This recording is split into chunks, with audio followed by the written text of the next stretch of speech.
Bonsoir très chers téléspectateurs, bonsoir partout où vous nous suivez.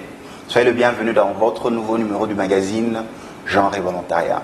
Ce soir, vous nous suivez à Beni, Kamituga, vous nous suivez à Ituri, vous nous suivez à Walungu, Goma, Bukavu, vous nous suivez à Bomaimong, Katanga, Kasaï Central, Lubumbashi, vous êtes à l'Illinois, Québec, vous êtes au Mali, soyez le bienvenu dans votre magazine Genre et Volontariat.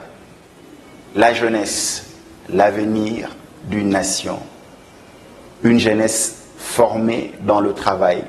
L'impact de la jeunesse. Aujourd'hui, toutes les agences des Nations Unies, les organismes internationaux, vous avez la participation de l'État, fondent leur espoir sur les jeunes. Et pour parler de ces jeunes, nous allons vous présenter notre participant de ce soir à votre magazine Genre et Volontariat, Benjamin Bouya-Méré, qui est le coordonnateur de 100 jeunes pages espoir. Bonsoir, Benjamin. Bonsoir, cher Symphorien. Comment allez-vous? On s'accroche très bien. Vous vous sentez à l'aise? Très à l'aise. Benjamin, nous nous croisons souvent dans les rencontres de l'UNFPA et d'autres structures des Nations Unies. Vous travaillez avec les jeunes. Ma première question, lorsque l'on parle de la jeunesse porteur d'espoir, que cela vous revêt dans l'esprit? En fait, notre initiative va consister à révéler que les jeunes sont en train de faire des choses grandioses dans la communauté. Et il se pose que, pour le cas de notre pays, le compte de notre pays, on a tendance à penser que ce qui prévaut chez nous, c'est les guerres, c'est les conflits. Évidemment, ces jeunes-là sont utilisés comme boucliers dans différents conflits. Mais il y a aussi ces versants que nous voudrions démontrer à l'endroit du monde entier que la RDC n'est pas que le pays des conflits. Au contraire, la RDC est une jeunesse dynamique, parce que plus de 60% de la population générale est constituée de jeunes de moins de 35 ans.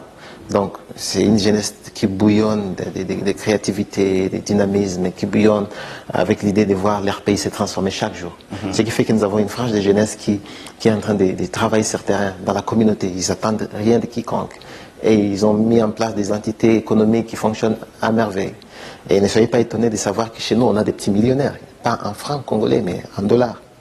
Ils sont dans les secteurs de l'agriculture, ils sont dans les TIC, dans les technologies, et ils se débrouillent bien. Mais ils ne sont pas seulement accompagnés, c'est ça le gros problème. Bon, c'est vrai que notre initiative 100 jeunes part d'espoir est venue juste rappeler aux gens, à la population et à la fin du monde que la jeunesse c'est l'espoir. En quoi est-ce qu'une jeunesse doit être espoir? Parce qu'en fait, c'est sur cette jeunesse que toute nation doit fonder et doit investir en vue d'avoir un avenir assez radieux. Quiconque ne veut pas sa jeunesse, celui-là n'a pas un avenir radieux, n'a pas un avenir qui doit réduire aux yeux de tout le monde. Parce qu'on prépare demain à partir d'aujourd'hui. Et ces jeunes-là, ils ont 15 ans, ils ont 18 ans, ils ont 20 ans, ils vont à l'université, ils ont de la créativité, mais ils attendent qu'on les accompagne. C'est pas pour rien qu'aujourd'hui on a des universités, des instituts qui accompagnent ces jeunes gens, parce il faut former les cadres, il faut former des personnes ressources qui vont faire en sorte que l'actuel et le lendemain d'un pays soient vraiment florissants et qu'ils soient en train d'accompagner toutes les initiatives que le gouvernement va mettre en place. Alors, 100 jeunes pages d'espoir, c'est carrément cette approche qui veut que nous puissions démontrer à la face du monde que les jeunes font des choses grandioses. Ils n'ont pas attendu quoi que ce soit, c'est 50 filles, 50 garçons que nous nominons chaque année parce que ça c'était la première édition. Nous ressortons ces 100 visages. Ce n'est pas que nous les sélectionnons à notre niveau en tant que comité, non. C'est juste la communauté qui reconnaît les actions de ces jeunes gens qui nominent, qui proposent. Donc, nous, on a juste mis une plateforme en ligne pour permettre à ceux qui proposent soient en train de nous envoyer des données dans ce sens-là. Mais si Symphorien vit à Kimbanseke, dans le quartier Mouli, il a des actions dans le secteur de l'agriculture. Et il a toujours employé les mamans vont vendre, et les mamans vont faire manger les familles, envoyer des enfants à l'école. Ça, c'est des actions qui n'ont pas besoin de faire leur promotion. Parce qu'en fait, déjà, on sent qu'il y a un circuit autour des activités que tu as pu mettre en place sur le terrain. Et ces jeunes-là, il faut vraiment ressortir ces gens-là. Parce qu'il y a beaucoup de gens qui pensent que le secteur de l'agriculture, c'est réservé pour certains. Et aujourd'hui, il est démontré avec le développement durable qu'il faut vraiment investir dans le secteur du développement durable, notamment l'agriculture, parce qu'il faut nourrir les gens, il faut que les gens soient nourris. Parce que sinon, on n'a pas des populations qui sont fortes pour à soutenir la croissance économique des pays. D'où il faut que les gens mangent. Or, les jeunes doivent comprendre que manger bien, avoir une croissance économique qui soit soutenable, il faut s'investir dans le secteur de l'agriculture. Toute notre table est couverte des mets qui sont issus du sol. Il faut que les jeunes comprennent qu'on doit s'investir dans le domaine de l'agriculture. Pourquoi ne pas démontrer à la face du monde qu'il y a des jeunes qui sont dans ces domaines et qui font des choses grandioses? Aussi, nous pensons que c'est une façon à nous de démontrer que la RDC n'est pas que le pays des guerres, la RDC n'est pas que le pays des conflits. C'est une façon aussi de démontrer que ces jeunes qui sont faits embrigader dans des factions guerrières, ils vivent dans le même quartier que celui-là qui s'est livré, par exemple, dans la pisciculture. Il a son étang et il vend ses poissons. Il s'est marié, il envoie des enfants à l'école et il continue à créer d'autres entités partant ce qu'il a pu mettre en place dans les domaines de pisciculture. Contrairement à celui qui s'est lancé dans des factions guerrières, à qui on a promis $100 et finalement ces $100 ne sont jamais venus, mais au contraire on l'a utilisé pour faire des conneries et pour encore davantage assombrir l'avenir du pays. C'est démontrer à ces jeunes gens-là que regardez la différence, lui il s'est lancé dans cela et toi tu es resté dans ceci. Il n'y a pas photo. Donc c'est un aspect aussi de promouvoir les questions de paix et de stabilité auprès des jeunes, parce que les jeunes, c'est ceux-là qu'on utilise. Il faut qu'on les démontre à suffisance qu'il faut s'investir dans des activités des communautés. Très bien dit. Benjamin, nous vous avons suivi attentivement, le jeune porteur d'espoir. Nous avons reconnu Boni Maya, nous avons reconnu Bénédicte Kouvouna, tant d'autres jeunes que vous avez primés. C'était en 2017. Vous travaillez avec la jeunesse. Tous nos téléspectateurs vous ont suivi en train de poser vos bases. Donc, allez chez les jeunes, choisir des jeunes en tant que père pour influencer les autres. Vous avez parlé des divers domaines, par exemple l'agriculture, ainsi de suite. Vous avez dit qu'il n'y a pas qu'un côté négatif dans la société, il y a aussi du positif, que les jeunes pouvaient servir à aller loin dans le développement afin d'émuler le reste de la jeunesse. Et ce que j'ai vraiment aimé, c'est la prise en compte de la parité. 50 filles, 50 garçons. Ainsi, une question directe. Quelle est la place aujourd'hui de la jeune fille dans notre société? Je prends des faits. Nous avons les grossesses non désirables, nous avons les mariages précoces. Mais aujourd'hui, est-ce que la jeune fille peut être suffisamment aussi impliquée dans le changement? Parce que dans les 100 jeunes pages d'espoir, nous retrouvons 50 jeunes filles. À mon sens, ce n'est plus une question qui doit se poser. Moi, j'ai toujours considéré que c'est une question qui ne doit plus se poser en soi. Tout à fait. Parce qu'il n'est plus à démontrer que la femme est tellement importante dans tout ce que nous faisons chaque jour. Pour moi, ce n'est plus une question à poser.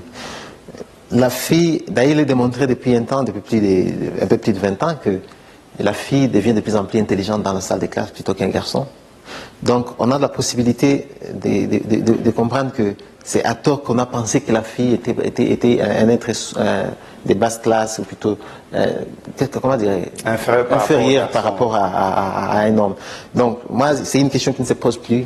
Parce que moi, personnellement, dans ma vie, c'est jonché des expériences des femmes, des jeunes filles qui ont fait ce que je suis. Donc, moi, c'est des questions que je ne pose plus parce que je la considère en tant que telle. Aujourd'hui, on n'a plus besoin de comprendre qu'il y a des femmes qui sont dans les technologies, qui font des choses grandioses. Regardez comment nous sommes. Si vous êtes tel que vous êtes là, c'est parce qu'il y a une femme qui a fait que vous soyez là. Moi, c'est une question qui se pose plus. Nous pensons que, pourquoi est-ce qu'on doit avoir 50 filles, 50 garçons? Parce que nous pensons que la femme a grandement sa place dans tout ce que nous faisons. Et d'ailleurs, elle a une grande place. Parce qu'aujourd'hui, on ne peut plus parler de développement sans qu'on puisse ressortir l'aspect participation de la jeune femme dans tout ce que nous faisons. Donc, tout se résume dans le fait qu'il a une grosse part dans tout ce que nous faisons. Il a sa place dans tout ce que nous faisons. Et d'ailleurs, il devient de plus en plus démontrable que si nous avions un chef de l'État femmes, nous avons la chance de nous en sortir davantage. Si nous avons un Premier ministre femme, on a la chance de s'en sortir davantage. Parce qu'à l'instar de la façon que nos mamans nous servent gérer leur foyer, c'est extraordinaire. Moi, je pense qu'il faut leur donner la chance. Et à un moment donné, de faire baisser nos égos, et en se disant, écoutez, on a vu ce que les femmes font. On peut leur donner la place qu'il faut pour voir ce qu'ils vont faire. Ils vont faire des choses extraordinaires. Aujourd'hui, dans certains pays comme Sierra Leone, Libéria, la paix est revenue parce que les femmes se sont décidées, se sont mis debout un jour, et la paix est revenue. Moi, je pense que la question de femmes, c'est plus exposé. Dans 100 jeunes passes d'espoir, il y a eu 50 femmes. C'est vrai que, dommage qu'elles n'ont pas encore compris qu'il faut à tout prix convoler avec elles, parce qu'en fait, les femmes, il faut encore les tirer. Il faut encore davantage crier sur elles pour leur rappeler qu'elles valent vraiment la peine d'être là. Bon, c'est vrai que la participation de la jeune femme dans le processus, parce qu'on a lancé le processus depuis le 8 décembre 2017, on a arrêté le 31 juillet 2018, mais il y a eu un taux assez faible de la femme dans les nominations. Et c'est très dommage, mais bon, nous pensons que la prochaine édition qui commence déjà très bientôt, on aura plus d'engouement du côté de femmes, parce qu'on va beaucoup plus... Est-ce que ce n'est pas ça aussi le fait qui fait... Ce n'est pas ça aussi l'élément qui fait que la femme puisse être pas infériorisée, mais mise à la traîne par rapport à l'homme, comme vous venez le remarquer. Elle n'est pas suffisamment impliquée, il faut la tirer, il faut la rappeler que nous devons faire ceci. Ce n'est pas ça aussi un petit bémol dans cette perspective de grandeur par rapport à la jeune fille? Bon, à mon sens, à l'instar, je prends l'exemple de l'apartheid en Afrique du Sud. L'apartheid a fait que la communauté noire ne soit pas en train d'avoir l'accès à un bon nombre d'opportunités. Et quand Mandela a été investi en tant que chef de l'État, il fallait à tout prix se focaliser sur comment ouvrir des opportunités à la population noire et aller de l'avant. Ça met du temps. C'est pas de fil en aiguille ou plutôt de but en blanc que ça change. Sans oublier qu'il faut mettre 20 à 30 ans pour qu'une génération puisse comprendre, puisse implanter un changement voulu. Et je pense que ça viendra au fil du temps, mais quand même, il y a des acquis. Nous pensons qu'elles sont en train de s'approprier carrément certains défis et elles ont compris que la place qui est la leur doit vraiment être ressortie en tant que telle. Il y a des femmes qui sont en train de convoler avec les hommes et sont en train de pousser carrément. Dans la plupart des cas, vous voyez les agendas au niveau international, agenda de développement. Sur les questions des genres, on voit carrément il y a des femmes qui sont tellement actives, mais il faut qu'il y ait d'autres femmes qui sont dans les communautés, qui soient en train de comprendre qu'à tout prix, il faut qu'elles s'investissent davantage. Ça prendra du temps, mais quand même à petite proportion. Mais quand même, il y a des changements qui sont là. Il y a des femmes qui sont en train de prendre la place. Donc, si on revient dans 100 jeunes pas d'espoir, nous pensons que la prochaine édition, ça va se muer en quelque chose de bien. On aura une configuration assez bien des femmes qui vont vraiment participer. Benjamin, quels sont les secteurs ou les domaines dans lesquels le jeune excelle? Vous-même, vous avez observé, vous vous êtes dit, non, en RDC, ici, les jeunes sont bons dans ceci. Et si nous les encourageons, nous les accompagnons suffisamment, dans l'avenir, ce sera quelque chose de parfait. Bon, ce qui est vrai, on a vu aujourd'hui à Kinshasa, il y a plus des jeunes gens qui sont dans les technologies, dans les applications. Chaque fois, on voit certains salons, certaines activités, certains bootcamps qui sont organisés. On sent qu'il y a des jeunes qui s'approprient carrément des technologies. Les smartphones, l'ordinateur aujourd'hui n'est plus un secret pour un jeune Quinois, un jeune Congolais. Pas seulement Quinois, quand vous descendez Bukavu, Goma, Katanga, Lubumbashi, on se rend compte que les technologies sont vraiment omniprésentes dans les chefs de jeunes et ils sont en train de créer. C'est chaque jour, il y a des jeunes qui circulent le monde entier, en train de représenter le pays parce que les technologies. Et parmi ceux qui ont été nominés, il y a vous avez pu énoncer quelques noms, là, notamment notre ami. Il y a Boni Maya, il y a Kuvuna qui est dans l'agrobusiness. Il y a un jeune qui s'appelle Yannick Salambo qui fait dans les drones. Et il dit d'ailleurs très bientôt il y a un drone qui va ramener quelqu'un de la Gombe vers Kingasani. Donc, voyez un peu. Donc, il y a des choses qui sont là et qu'il faut vraiment la peine qu'on puisse booster. Les technologies sont là, les secteurs de l'agribusiness, les jeunes s'y investissent davantage. Et on sent quand même il y a un engouement fort. Donc l'agribusiness qui est intermêlé avec les technologies. Donc ça devient de plus en plus, on peut acheter en ligne et on vient vous les déposer à la maison. Donc il y a l'agriculture carrément, c'est vraiment timide, mais ils sont en train d'y aller petit à petit. Nous pensons que d'ici 5 ans, la sphère va changer. Au fil du temps, les jeunes sont en train d'investir davantage. Bon, il y a les secteurs de l'activisme dans les droits de l'homme. Ça aussi, les grossesses précoces, vous l'aviez dit tantôt. Bon nombre de jeunes femmes, beaucoup plus les jeunes femmes qui s'y livrent carrément et sont en train d'accompagner les jeunes filles. Donc, du moins, il y a certains secteurs. Mais cependant, nous pensons que notre gouvernement a vraiment un travail à faire parce qu'en fait, c'est le gouvernement qui est gagnant. C'est des actions de tout un chacun qui contribuent à faire en sorte que les indicateurs de développement chez nous soient vraiment ouverts. C'est partant, c'est que chacun de nous est en train de faire dans son domaine, dans le domaine de l'environnement, dans le domaine du changement climatique, dans le domaine de santé et bien-être, dans le domaine des technologies, dans le domaine de gouvernance locale. Ce sont des aspects que le gouvernement doit engranger pour faire en sorte que tout soit communé vers une tendance où on va vers la même destination et que le gouvernement soit à même de pouvoir engranger ces indicateurs en vue de démontrer à la face du monde que voilà, nous sommes, vu ce que les jeunes gens, ou pas seulement les jeunes gens, les activistes sont en train de faire dans différents domaines, voilà ce que nous avons glané. Donc, c'est le gouvernement qui a beaucoup plus intérêt à pouvoir ressortir les nouveaux domaines qui sous-tendent son profil de croissance pour faire en sorte que nous ayons différents acteurs dans le secteur des mines. C'est vrai, il y a des jeunes gens il y a certains, un des 100 qui ont été nominés, qui dans le même vendredi a ouvert son comptoir d'or vers Lubero. Donc, il y a des secteurs où les jeunes sont en train de rentrer dedans dans les mines et qui valent vraiment la peine que nous les brandissions, les domaines qui sous-tendent carrément l'économie du pays pour que nous soyons à même de les focaliser vers là où ils doivent aller. Et c'est comme ça qu'on doit forger notre croissance, quoi. Benjamin, vous avez parlé des domaines, mais de manière spécifique, vous avez 10 domaines dans lesquels vous avez primé les 100 jeunes pages d'espoir. Dans des termes simples, 100 jeunes ont été primés de Kinshasa, de l'intérieur de la province et du plus fin fond de la RDC. Et là, je salue tous nos téléspectateurs de Genre et Volontariat depuis Lubero. Ouais. Quels sont les 10 domaines de nomination que vous faites? En fait, cette édition, on a primé dans les questions de engagement, sur les questions de gouvernance locale et activisme civique. Et aussi la thématique qui suit, c'est l'entrepreneuriat pour la lutte contre la pauvreté. On a eu l'engagement sur les questions de santé et promotion du bien-être. Donc carrément, ça prend au DD3.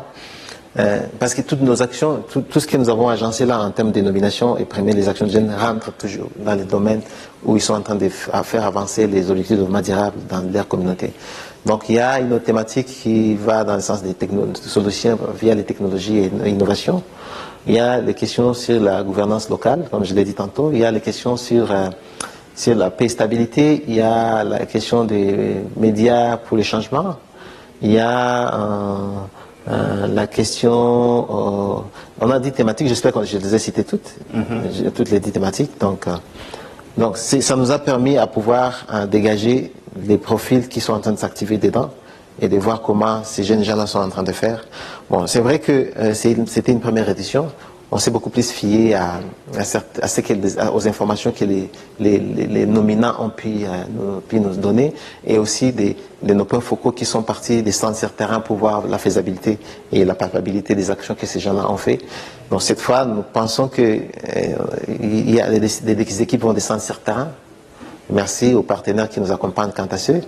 Il y a des équipes qui vont descendre sur terrain pour vraiment aller à la rencontre de ces jeunes gens-là qui sont en train d'innover dans leur communauté, qui n'ont pas attendu quiconque, qui n'ont pas attendu l'appui du gouvernement, qui n'ont pas attendu l'appui d'un partenaire au développement. Mais ils se sont dit, j'ai une mission, j'ai eu un déclic, je dois faire ceci. Et voilà, il a mis en place son entité et il est dans son activisme au niveau de sa communauté et créant ses faits un impact positif. Donc, ces thématiques ont été jugées parce qu'il y a une bonne relation avec les objectifs de développement durable.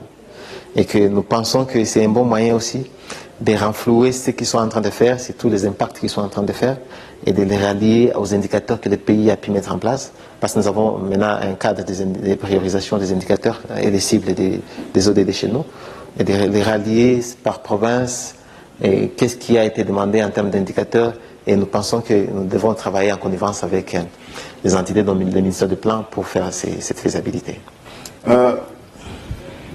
Benjamin, quelles sont les difficultés que les jeunes rencontrent?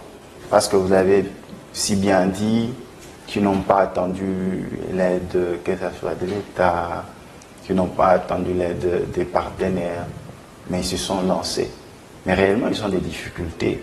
Oui, ils sont à espoir aujourd'hui, mais en tant qu'espoir, ils doivent aussi être appuyés. Quelles sont les difficultés qu'ils rencontrent? Souvent, vous avez parlé avec eux, vous avez échangé.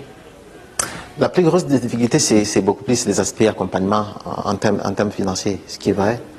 Bon, c'est vrai que nous n'avons pas de banques qui croient en cette jeunesse, parce que la banque demande toujours une caution, une garantie.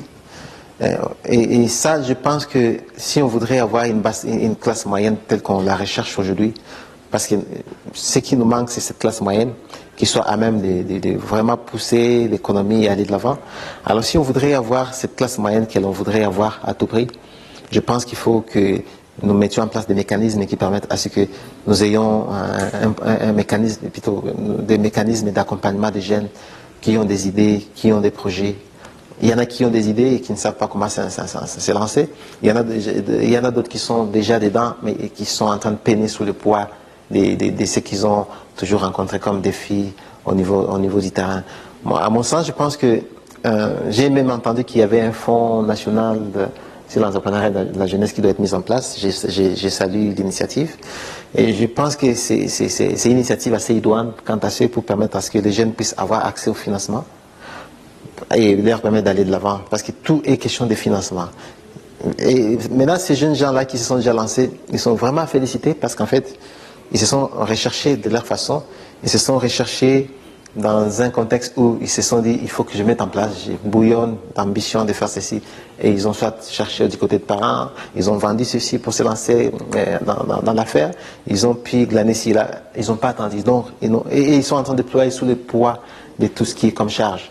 Et je pense qu'il est temps que nous ayons des mécanismes qui les accompagnent dans tous les domaines qui les permettent de corréler et d'aller vers cette perspective où ils sont en train de contribuer à quelque chose de grand au niveau national.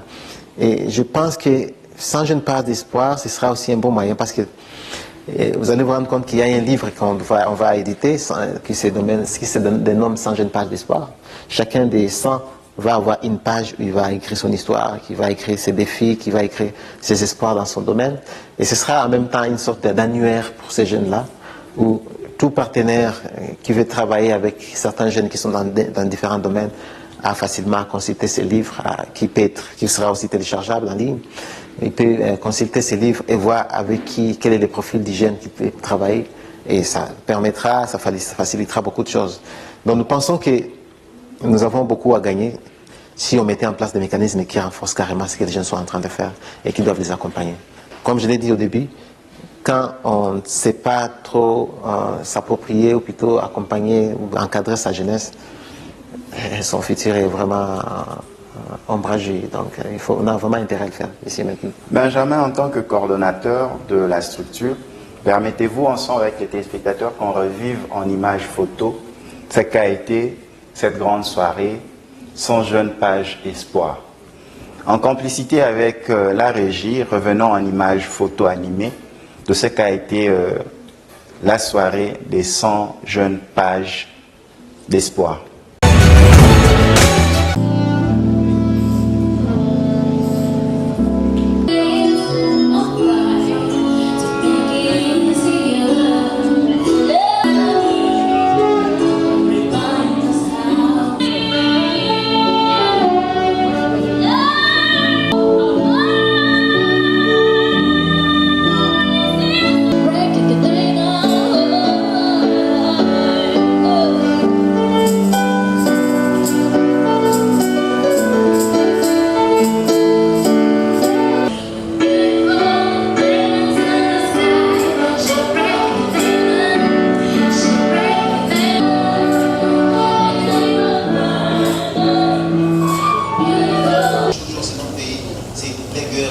partie. C'est vrai que c'est un hypothèse qui existe évidemment. Là, je vais expliquer. Il y a des choses. Merci aux partenaires qui nous ont appuyés depuis 2005. Ça va faire une année maintenant. Parce qu'on a lancé l'initiative depuis décembre 2017. Dans quelques jours, ça va faire une année. Ce qui fait que depuis le premier jour qu'on a partagé les thèmes de référence constitue vraiment un lien direct avec la cérémonie que nous sommes. Nous avons Fanny Kamweni de Kinshasa, sous vos applaudissements s'il vous plaît. Nous avons Emmanuela Zadi du Nord Kivu, sous vos applaudissements.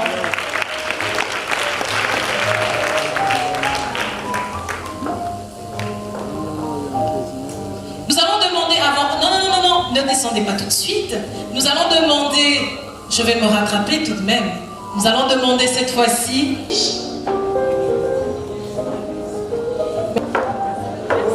Oh, mesdames, ne faites pas preuve d'autant d'autonomie, voyons.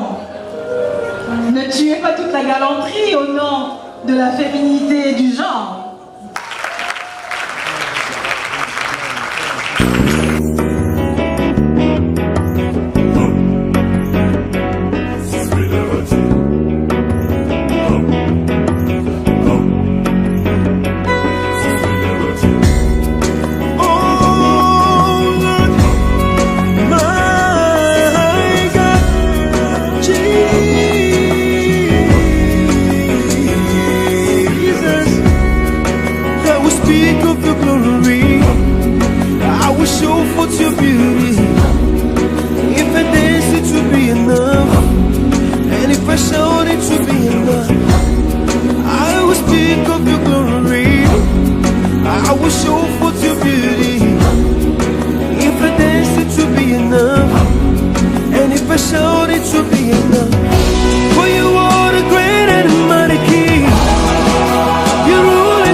Voilà, de retour sur ce plateau, vous avez suivi en images le diapo des photos en train de passer où nous avons reconnu un grand frère, un panafricain, Abdelrahman Diallo, représentant le pays de l'UNESCO, qui accompagne aussi le magazine Genre et Volontariat.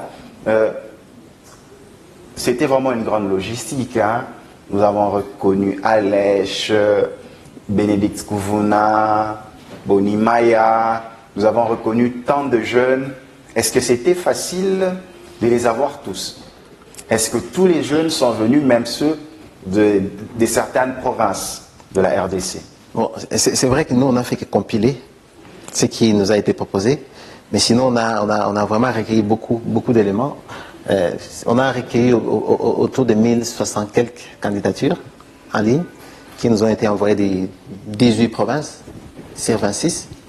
Parce qu'il y a d'autres provinces qui n'ont pas vraiment eu à manifester l'engouement autour du projet. Donc on a 18 provinces qui ont été nominées, qui ont été représentées dans ce processus. Bon, c'est vrai que nous, en tant que comité, on a juste eu à recueillir les éléments et de voir qui a les profils les mieux qui corroborent carrément avec ce que nous voudrions avoir. Et c'est comme ça que des profils comme des Alèche, Boni Maya, Yannick Salambo, et ainsi de suite, Kouvouna, Bénédicte, ont été ressortis. Parce qu'en fait, on est descendu sur le terrain pour palper des doigts ce qu'ils font, et voilà. Et c'est comme ça qu'on a pu avoir ces profils. Mais c'était pas facile du tout, parce qu'en fait, il y a eu beaucoup de profils qui ont été envoyés. Bon, c'est vrai que nous pensons qu'il y a eu d'autres qui ont été, parce qu'on a relancé bon nombre de jeunes, mais beaucoup d'autres ont réagi tellement tardivement, alors qu'ils avaient aussi des bons profils. Mais nous pensons, donc nous appelons maintenant à pouvoir voir comment c'est être repêché, pas être repêché, mais plutôt c'est rattrapé lors de la prochaine édition. Les reconduire pour voilà. On ne les reconduit pas, mais ils doivent être nominés en soi, parce que les jurys n'ont pas le droit. Oui, on a eu un jury senior et un jury junior. Junior, c'était constitué de quelques jeunes leaders, et les seniors, c'était des personnalités qui ont, comme UNESCO, comme UNFPA, comme la Wallonie-Bruxelles, comme Oxfam International, comme OSISA, à travers son coordinateur pays, comme M. Al-Kitenge, donc on a, et comme la Banque mondiale aussi était parmi les jurys seniors. Il y a aussi OPEC, du ministère de l'Épidémie et d'entreprise. Donc on a eu un jury qui a proposé, l'autre qui a validé les éléments. Donc nous pensons que c'est vrai que la logistique était là, il fallait vraiment une logistique même avant, pendant et même après, parce que beaucoup de cette province ne sont pas arrivées. On a eu quelques de Katanga, on a eu quelques de Goma, on a eu quelques des provinces du Congo central, des Bandundu qui sont arrivées. Mais bon, d'autres ne sont pas arrivés à temps, c'est des problèmes techniques liés au vol. Donc, mais cependant, on a prévu des centres sur terrain. Donc, on va organiser des petits forats au niveau des provinces pour remettre officiellement les diplômes de mérite acquis des droits pour ceux-là qui ne sont pas venus à Kinshasa. Donc, nous pensons qu'il y a, en fait, il y a tout un programme qui est déployé après la soirée. Parce qu'en soi, la soirée était juste présenter les 100, mais il y a un bon programme qui se déroule après. Nous avons des bootcamps qui seront organisés où carrément tous les 100 dans différentes thématiques vont commencer à se rencontrer. Donc il y a un dispositif en ligne qui va être mis en place où carrément chacun aura un espace en ligne pour pouvoir interagir avec son coach. Il y a un problème de coaching, il y a des aspects de coaching, de mentorat qui vont être mis en place pour accompagner chacun dans son domaine en vue d'être encore performant dans les années à venir. Donc ces 100 aujourd'hui seront des coachs, des mentors pour ceux qui vont arriver l'année prochaine et ainsi de suite. Donc c'est tout un programme vaste qui va se dérouler après et une feuille de route est tellement immense. Donc beaucoup se sont limités à 100, plutôt à la soirée de présentation, mais en soi c'était pour présenter, c'était un start point pour vraiment dérouler tout un programme qui vient après. Benjamin, un projet sans financement n'est qu'une idée. Évidemment. Qui est derrière vous pour soutenir financièrement, parce qu'il faut que les jeunes se déplacent. Ouais. Je ne pense pas nécessairement c'est avec leurs moyens. Bon, qui est derrière nous, c'est vrai qu'avant tout, c'est raison pour laquelle ça a pris une année presque, où on était en train de se bousculer nous-mêmes. On est une douzaine de jeunes leaders qui avons commencé l'idée. Évidemment, quand on a partagé l'idée à certains partenaires comme l'UNESCO, comme la MONUSCO, comme UNFPA, comme CMCT qui nous a, en tout cas, nous remercions ces partenaires pour nous avoir accompagnés dans ces processus. Nous pensons que déjà, comme nous sommes en train de lancer l'étape 2 d'après la présentation, il y a d'autres partenaires qui vont se relayer, comme Oxfam International, comme la Banque mondiale qui vont se rajouter, ainsi de suite.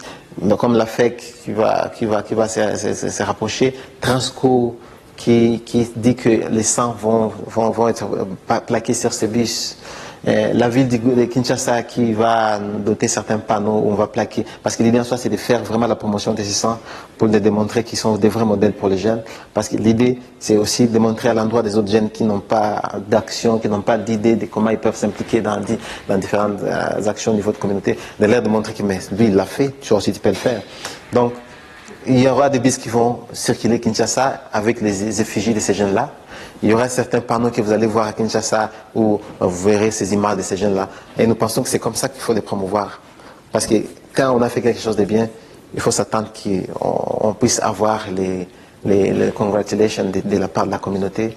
Et surtout que nous voudrions vraiment les faire des vrais modèles par rapport à leurs pairs. Ce n'est que... Benjamin, nous tendons déjà à la fin de nos échanges si riches. Qu'est-ce que nous devons retenir de votre passage dans notre magazine Genre et Volontariat? Et aussi un message à ces jeunes qui disent il n'y a rien, on ne sait rien faire, on ne soutient pas. Mais nous avons 100 jeunes qui ont essayé de faire quelque chose et aujourd'hui ils sont rendus visibles grâce à votre structure. Mon message, c'est que le pays n'est pas... Bon, c'est vrai que le pays a un profil que nous avons, des aspects liés à différents problèmes que nous connaissons, mais il y a un autre visage que le pays a. C'est avec cette jeunesse qui se déploie chaque jour. Cette jeunesse qui circule le monde entier parce qu'en fait découvert par les autres, pas par nous-mêmes.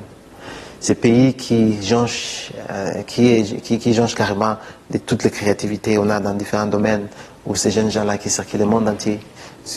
Vous pouvez vous retrouver à Addis Ababa, vous vous retrouvez à Dakar, vous vous retrouvez à Dubaï, même à New York, vous allez rencontrer un jeune Congolais qui vient quelque part ou va quelque part, parce qu'il a été découvert par d'autres.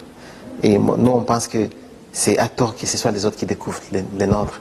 Nous devons découvrir les nôtres par nous-mêmes et faire leur promotion. Parce qu'en fait, c'est une kitamboka, c'est ça en fait. Ils sont en train de faire que les pays soit gardé un visage positif. Vous voyez un peu. Et nous pensons que c'est comme ça qu'on doit faire en sorte que les pays soient grands chaque jour, chaque jour. Il y a des jeunes gens qui ne sont pas connus du tout, mais qui font des choses extraordinaires dans ces pays. Et il est temps que le monde, les pays les reconnaissent en tant que tels. C'est ça, sans gêne, pas d'espoir. Pour les jeunes qui ne font pas grand-chose, qui ne font rien carrément, nous pensons qu'il ne faut jamais se dire que je vais faire les jours où j'aurai l'argent. Non. Il faut d'abord écrire son projet. Écrivez-les, mettez-les sur papier. Trouvez des gens qui peuvent facilement mordre à cette idée-là. Parce que souvent, on a tendance à penser que la meilleure ressource, c'est l'argent. Non, l'argent vient après. Nous, on a eu la chance d'abord d'écrire sans gêne pas d'espoir, sur papier. Et on est parti vers des gens que nous avons ciblés. Bon, ils peuvent nous écouter, ils peuvent avoir une oreille assez positive pour nous guider, nous balancer dans un sens ou dans un autre. Et c'est comme ça que l'idée est partie. Donc, moi, je pense que ces jeunes qui font rien, ils doivent d'abord avoir une idée de ce qu'ils veulent faire. Mettez-les sur bout de papier. Vous voyez des gens qui peuvent facilement vous donner une idée ou une autre. Et c'est toujours un bon début. Mettez sur papier, consultez les gens. Et vous allez voir, les miracles va venir de soi-même. Voilà, c'est par cette note positive que nous mettons un terme à ce numéro de Genre et Volontariat. Merci à Benjamin Bouyamere. Je ne pense pas que ce sera la dernière. Pas du tout. Merci à tous nos téléspectateurs qui nous ont suivis, auditeurs. Merci à la grande équipe de Genre et Volontariat. À la prochaine. Ciao. Ciao.